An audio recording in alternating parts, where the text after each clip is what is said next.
You think you know why an older woman lives alone without a man, but I can promise you the real reasons are not what most people assume. Some of the happiest, most emotionally healthy women I work with in my practice are women who live alone, and some of the loneliest women I see are the ones who are still in relationships. In this video, I'm going to tell you the truth about older women who live alone, the psychology behind their choices, and the 3 secret advantages they have that most men never understand.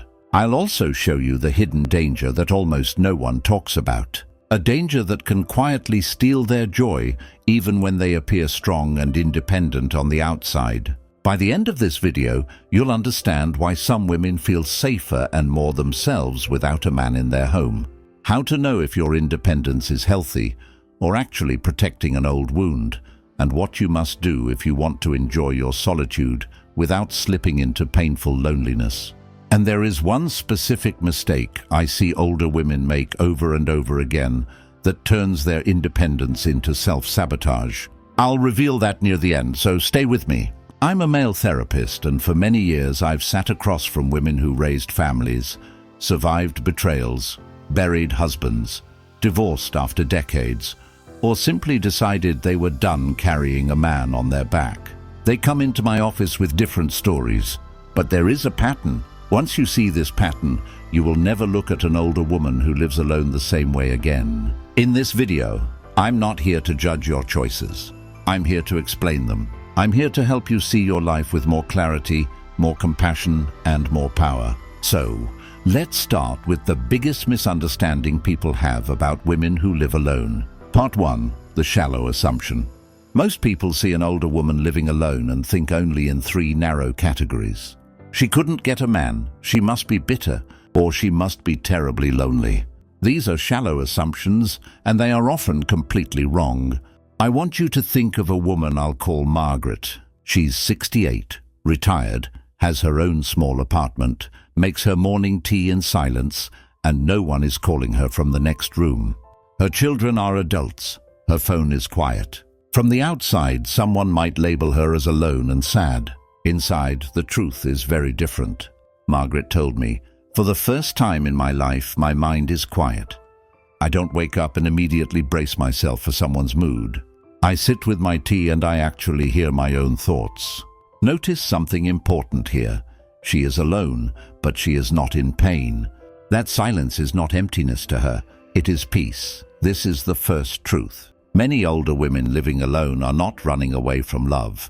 They are running toward peace. In a moment, I'll tell you about another woman whose life looked almost identical on the outside, but felt very different on the inside. But first, we need to understand why so many women reach a point where living alone feels safer than sharing a home with a man. Part 2. The emotional bill comes due.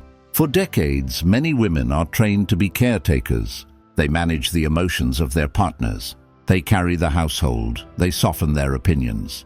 They swallow disrespect so the relationship doesn't explode. They are praised when they are understanding and called difficult when they ask for more. After 30, 40, even 50 years of doing this, the emotional bill comes due. One woman I worked with, I'll call her Teresa, spent 42 years in a marriage where she cooked, cleaned, took care of the children, and adjusted herself around her husband's temper.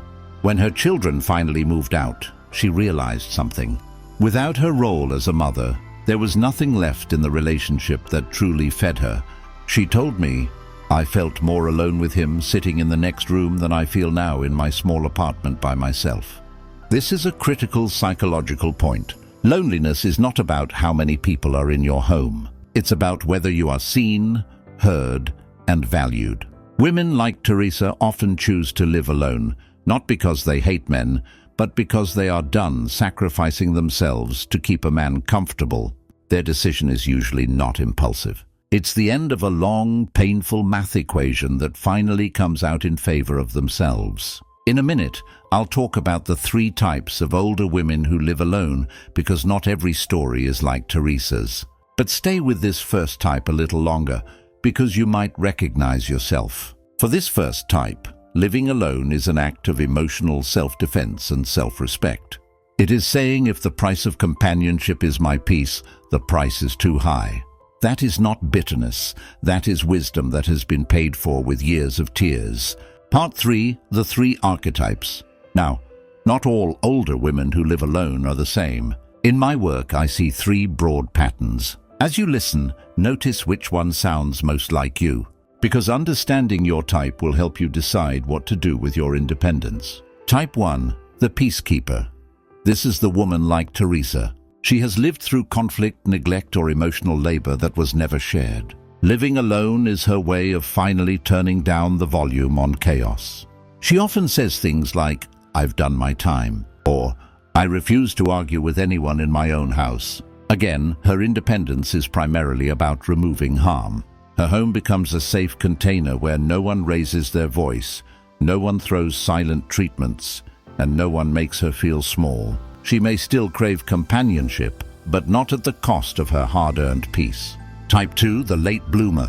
This woman is not living alone because she was hurt, but because something inside her woke up. Maybe she always dreamed of studying, traveling, creating something, or simply living by her own rhythm. For years, she postponed herself. She stayed to raise children, support her husband's career, or fit into cultural expectations. Then one day something shifts. A health scare, a birthday ending in a 0, the death of a friend, or simply the realization I don't have forever. She may or may not have a partner in the picture, but the central thing is this. She's finally choosing herself. A woman I'll call Lillian came to me after her husband passed away. She told me I loved him and I miss him. But I'm also discovering that I love being in charge of my own life. I arranged my day around my energy, not someone else's demands. For her, living alone became the soil where a new version of herself could grow. Type 3, the wounded warrior.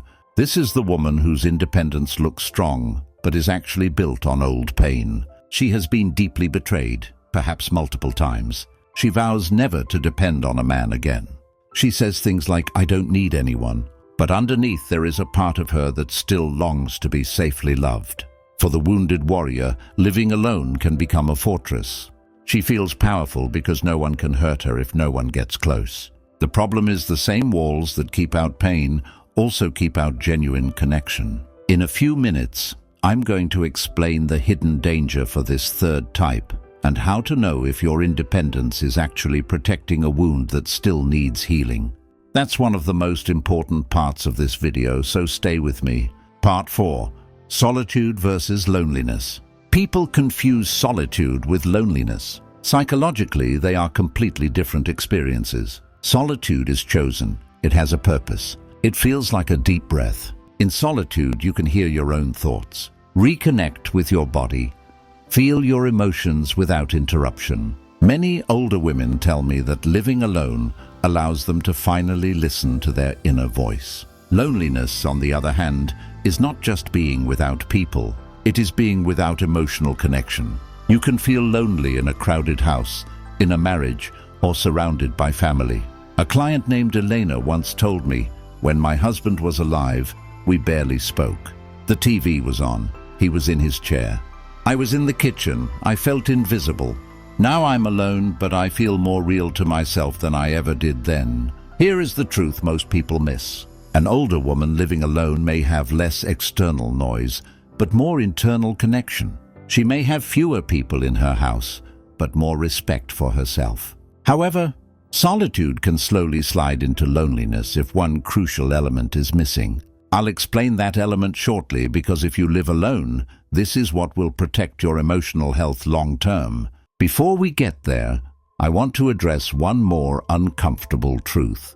Why so many older women simply stop caring about whether a man is in their home or not. Part 5. The cost-benefit analysis. After a lifetime of emotional labor, many older women simply reach a point where the cost-benefit no longer adds up. They look back and see years of making themselves smaller, forgiving without real repair, carrying the emotional weight, and they ask, for what? By the time a woman has raised children, maybe worked, maybe cared for aging parents, maybe supported a man who did not return that support, she may be tired in her soul, not just her body. So when people say she lives alone because she couldn't find a man, they're often missing the reality. She could have a man. She just doesn't want that kind of man at that kind of price anymore. One woman said to me, "If a man comes into my life now, he can only add to it. If he tries to take over my space, my peace, or my mind, I will show him the door." That sentence reveals a deep shift in power. She is no longer auditioning for a man. Any man in her life is auditioning for her. In a moment, I'll talk about how this mindset can be both powerful and risky. Because there is a way that I don't need. A man can quietly turn into, "I don't need anyone." And that's where many women start to hurt without understanding why. Part 6. The hidden danger. Now we come to the part most people avoid. Living alone can be a profound gift. It can also raise a very quiet, very dangerous question. If I disappear, who would really notice? For some women, the answer is reassuring. They have friendships, community, maybe children or grandchildren who are emotionally close. They feel part of a web of connection, even though they go home to a quiet space. For others, the answer is terrifying. They realize that while they have protected themselves from romantic pain, they have also slowly withdrawn from most other relationships. They have become so self-reliant that they no longer reach out when they are sad, scared, or sick. I remember a woman I'll call Denise. She prided herself on never asking for help. She lived alone, paid her bills, did her grocery shopping, and told me proudly, "I don't depend on anyone." But under the surface, there was a hollow ache. One day in therapy, she burst into tears and said, "If I fell tomorrow and couldn't get up, who would even know? I've spent my whole life making sure no one could hurt me, and now no one really knows me." This is the hidden danger. Independence turning into isolation. Emotional walls that started as protection become a prison. In a couple of minutes, I'll give you a specific way to check if this is happening to you and a practical step you can take to keep your independence while also keeping your heart open. Before that, we need to talk about the one critical mistake that turns independence into self-sabotage. Part 7, the number one mistake. Here is the mistake I see over and over again in older women who live alone. They confuse a survival strategy with their identity. Being independent is a strategy. It's a way of living that protected you from chaos, disrespect, or disappointment. It served you. But when you start to believe, "I am the woman who needs no one ever," you lock yourself into a role that does not allow your human needs. You are not weak because you want to be loved. You are not foolish because you want to be held. You are not a failure because sometimes the silence feels heavy. The strongest older women I know are not the ones who say I need nothing and no one. They are the ones who say I can stand on my own 2 feet and I still choose connection. I am not ashamed to want warmth. When independence becomes your entire identity, you start to reject anyone and anything that might see your softer side. You minimize your health issues.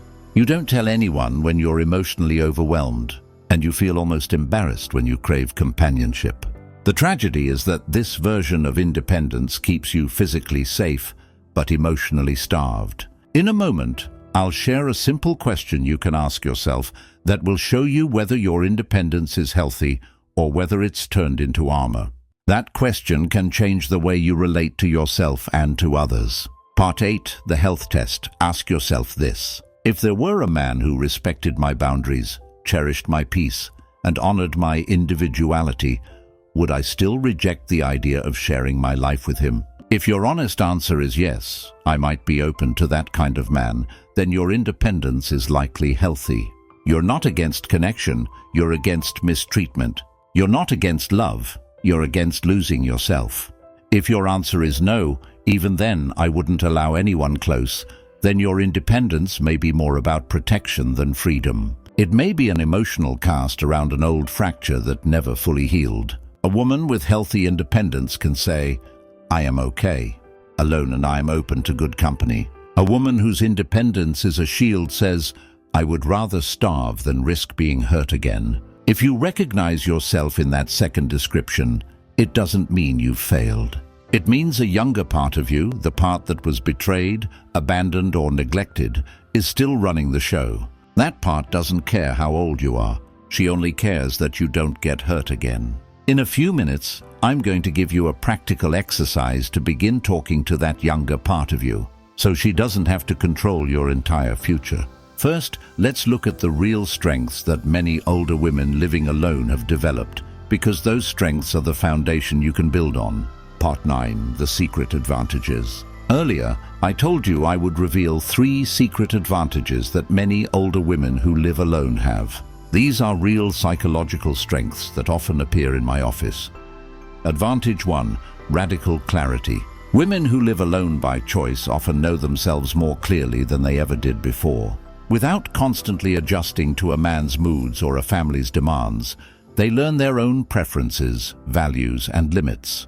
They know what kind of conversation drains them, what kind of behavior they will not tolerate, and what kind of energy they will allow into their space. This clarity makes them far less vulnerable to manipulation. Advantage 2. Emotional boundaries. After years of giving too much, many of these women have learned how to say no without apologizing.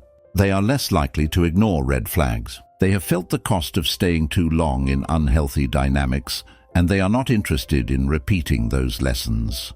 A woman named June once told me, "If a man comes to my door with chaos in his eyes, I don't invite him in, not even for coffee." That's a boundary born from experience. Advantage 3. Inner authority. Perhaps the most powerful advantage is inner authority. They no longer outsource their worth to whether a man calls, texts, proposes, or stays. They have learned to trust their own judgment. They have seen themselves survive heartbreak, build a life, and get back up. This inner authority is what allows them to look at their solitude not as punishment, but as a valid lifestyle. They are not waiting to be rescued. They are capable of choosing, not just accepting what comes. These advantages mean that if they ever choose to share their life again, it will be from a place of strength, not desperation. In a moment, I'll share the practical exercise I promised. The one that helps you protect these strengths while healing the part of you that may still be afraid of real connection. Part 10. The exercise. Here is the exercise I share with many of my older female clients who live alone. First, imagine the younger version of yourself who was most hurt in love. It might be you at 20, 35, 50, or any age. See her clearly in your mind: what she wore, what she hoped for, how she felt when things fell apart. Now write a letter to her from the woman you are today. In that letter, you do 3 things. You acknowledge what she went through. You name the betrayal, the neglect, the loneliness she faced. You thank her for how hard she worked to protect you. You recognize that her decision to armor up and be independent kept you safe at times when you needed it.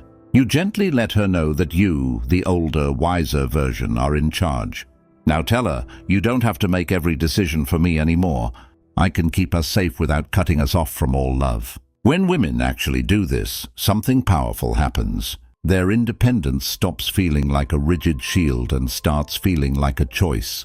They can still live alone, still protect their peace, but they become more open to honest friendship, healthy community, and possibly in some cases, a healthier love. If you are an older woman living alone without a man, I want you to hear this clearly. Your life is not a failure. Your home is not a punishment.